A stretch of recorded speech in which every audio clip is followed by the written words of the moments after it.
دوستو آج ہم بات کریں گے فرسٹ ورلڈ وار، جسے the great war of India, the great revolt of India, جنگ آزادی 1857 کے نام سے جانا جاتا ہے۔ دوستو جنگ آزادی ہند 1897 میں جو ہندوستانیوں کی انگریزوں کے خلاف پہلی آزادی کی مسلح جنگ تھی، جسے انگریزوں نے جنگ غدر کا نام دیا۔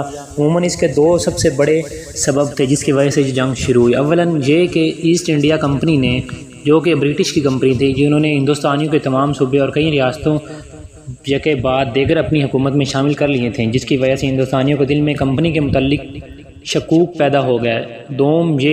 ان دونوں جو کارتوش فوجیوں کو دیے جاتے تھے وہ عام خیال کے مطابق سور اور گائے کی چربی سے آلودہ تھے اور انہیں بندوقوں میں ڈالنے سے بیشتر دانتوں سے کاٹنا پڑتا تھا۔ ہندو اور مسلمان فوجی سپاہیوں نے اسے مذہب کے منافی سمجھا اور اس میں کھلبلی مچ گئی۔ جن سپاہیوں نے ان کارتوشوں کو استعمال کرنے سے انکار کر دیا گیا، ان کی فوجی وردیاں اتار کر انہیں بیڑیاں پہنا دی گئیں۔ ان قیدیوں میں سب سے ایسے تھے جنہوں نے انگریزوں کی خاطر بڑی 1857۔ دوستو اگر اس کی وجوہات کی بات کی جائے اس جنگ کی، تو اس کی کوئی ایک وجہ نہیں تھی بلکہ بہت سی وجوہات تھیں۔ ان وجوہات کا نتیجہ یہ تھا کہ برٹش کی حکومت کا ہندوستانیوں پر بہت زیادہ ظلم تھا۔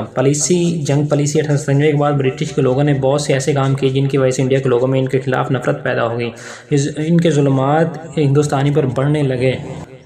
ظلمات اس حد تک بڑھ گئے کہ آخرکار 10 مئی 1857 کو یہ چنگاری آگ میں بدل گئی اور جنگ آزادی کی مہم شروع ہو جاتی ہے۔ دوستو سب سے بڑی وجہ اس کی پولیٹیکل کازز ہے۔ برٹش کمپنی، ایسٹ کمپنی نے اپنے کام کو بڑھانے کے لیے بہت اچھے سے کر رہی تھی۔ چاہے اپنے حساب کتاب اس نے اس حساب سے لگایا کہ اپنے رولرز کو نقصان نہیں پہنچانا، وہ چاہے اس کو اپنے ہی رولز کیوں نہ توڑنے پڑے، ان کے خلاف جانے پڑتے، وہ انڈیا کے پولیٹیشینز کو خطرہ محسوس ہونے لگا، اس لیے انڈیا کے رولرز برٹش کے خلاف آواز اٹھانے لگ گئے اور ہتھیار اٹھا لیے، اور تمام رولرز اپنے ہتھیار اٹھا لیتے ہیں۔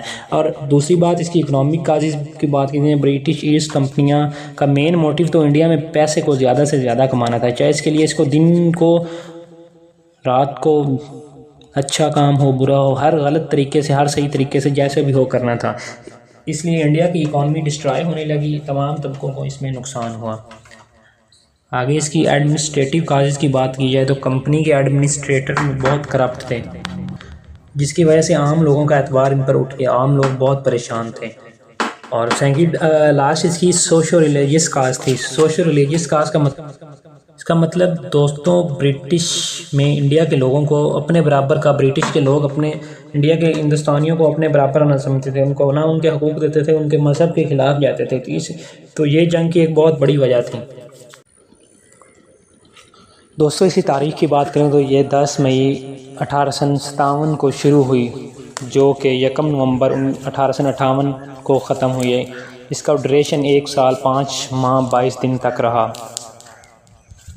دوستو واقعات اس میں جو پیش آئے آج ہم ان کے بارے میں بات کریں گے۔ دوستو اس میں کافی واقعات پیش آئے۔ جنگ آزادی کے آغاز 1857 میں بنگال میں دمدم اور بارک پور کے مقامات پر ہوا، جہاں دیسی سپاہیوں نے ان کارتوشوں کے استعمال سے انکار کر دیا جن میں ان کے خیال کے مطابق سور اور گائے کی چربی لگی ہوئی تھی۔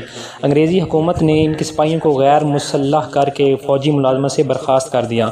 لکھنؤ میں بھی یہی واقعات پیش آئے۔ برخاست شدہ سپاہی ملک بھر میں پھیل گئے اور فوجیوں کو انگریزوں کے خلاف ابھارنے لگے۔ 9 مئی 1857 کو میرٹھ میں ایک ریجمنٹ کے سپاہیوں کو 10 سال قید با مشقت کی سزا سنا دی گئی۔ جس طریقے سے یہ حکم سنایا گیا کہ وہ بھی تہذیب سے گرا ہوا تھا۔ دیسی سپاہیوں نے انگریز افسروں کو ہلاک کر کے ان قیدیوں کو آزاد کرا لیا اور میرٹھ سے دہلی کی طرف بڑھنے لگے۔ میرٹھ کے سپاہیوں کی دہلی میں آمد سے دہلی کی فوجیں بھی بڑھ گئیں اور دہلی کے مغل تاجدار بہادر شاہ ظفر کی تخت نشینی کا اعلان کر دیا گیا۔ اس اعلان کے بعد بغاوت کی جنرل نکلسن نے انگریز فوجیوں کی مدد سے تقریباً 4 مہینے تک دہلی کا محاصرہ کیے رکھا۔ 14 ستمبر کو کشمیری دروازہ توڑ دیا گیا۔ جنرل نکلسن اس لڑائی میں مارا گیا، مگر انگریزوں اور سکھوں فوجیوں نے دہلی پر قبضہ کر کے بہادر شاہ ظفر کو گرفتار کر کے رنگون بھیج دیا گیا۔ ان کے 2 بیٹیوں اور 1 پوتے کو بیک وقت قتل کر دیا گیا، گولی سے اڑا دیا گیا۔ دہلی پر انگریز قابض ہو چکا تھا، ہر جگہ جنگ